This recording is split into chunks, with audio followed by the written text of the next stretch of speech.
क्या आप असली ताकत और प्रभावशाली बनने का रहस्य जानना चाहते हैं? क्या आपने कभी सोचा है कि कुछ लोग आसानी से सत्ता और सफलता हासिल कर लेते हैं, जबकि दूसरे संघर्ष करते रह जाते हैं?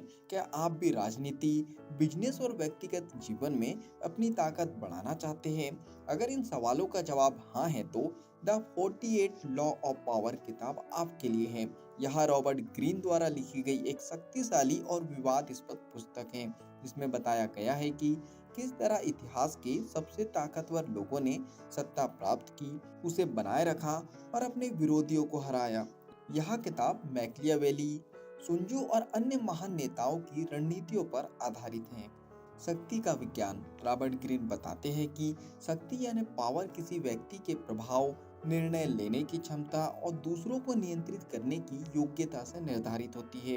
इतिहास में जिन लोगों ने असाधारण सफलता हासिल की है, वे इन 48 नियमों यानी लॉस का पालन करते थे, चाहे वे राजा हो, राजनेता हो, व्यवसायी हो या सेनापति हो।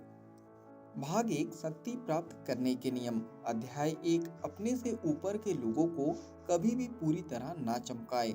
अपने बॉस या किसी बड़े अधिकारी से ज्यादा स्मार्ट बनने की कोशिश ना करे।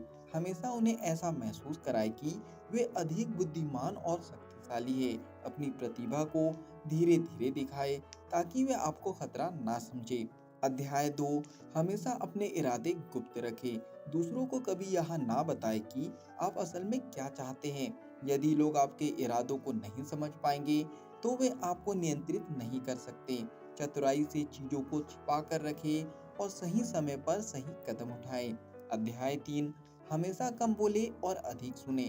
ताकतवर लोग शब्दों का प्रयोग बहुत सोच समझ कर करते हैं। कम बोलने से आप रहस्यमयी लगते हैं, जिससे लोग आपकी शक्ति को लेकर अधिक जिज्ञासु रहते हैं। शब्दों को सावधानी से इस्तेमाल करें, क्योंकि एक गलत शब्द भी आपको कमजोर बना सकता है। अध्याय चार, अपने विरोधियों को पूरी तरह हराएं। जब आप किसी प्रतिस्पर्धा में हो यानी कंपटीशन में हो, तो अपने दुश्मनों को पूरी तरह खत्म करें ताकि वे दोबारा ताकत ना पा सके। इतिहास में कई शक्तिशाली लोग अपनी दया और अनिश्चितता की वजह से सत्ता खो चुके हैं। भाग दो, सत्ता बनाए रखने के नियम। अध्याय 5, किसी पर पूरी तरह भरोसा ना करें। अधिकतर लोग अपने फायदे के लिए दूसरों का इस्तेमाल करते हैं, इसलिए किसी पर भी पूरी तरह विश्वास करने की बजाय अपनी सुरक्षा सुनिश्चित करें।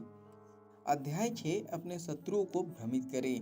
अपने विरोधियों को भ्रमित करें ताकि वे आपके अगले कदम को ना समझ सके। जब लोग असमंजस में होंगे, तो आप अपनी योजना को आसानी से लागू कर सकते हैं। अध्याय 7, हमेशा अपना नाम और छवि को नियंत्रित करें। शक्ति का एक बड़ा हिस्सा आपकी प्रतिष्ठा यानी रेपुटेशन पर निर्भर करता है। अपनी छवि को सकारात्मक बनाए रखें और कभी भी इसे खराब ना होने दें। अध्याय 8, जब जरूरत हो तब कठोर बने। ताकतवर बनने के लिए हमेशा दयालु रहना जरूरी नहीं होता। कई बार आपको सख्त फैसले लेने पड़ते हैं ताकि लोग आपको हल्के में ना लें।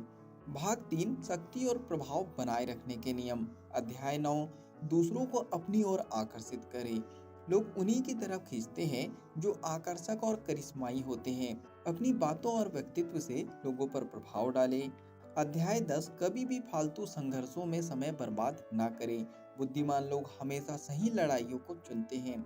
व्यर्थ के झगड़ों और संघर्षों में ऊर्जा ना लगाएं, बल्कि रणनीति से जीतें। अध्याय 11, हमेशा चीजों को नाटकीय यानी ड्रामेटिक बनाएं। बड़े नेता और प्रभावशाली लोग अपनी बातों और कामों को इस तरह पेश करते हैं कि वे लोगों को आकर्षित करें। अपनी शक्ति को बढ़ाने के लिए कभी कभी नाटकीयता भी जरूरी होती है।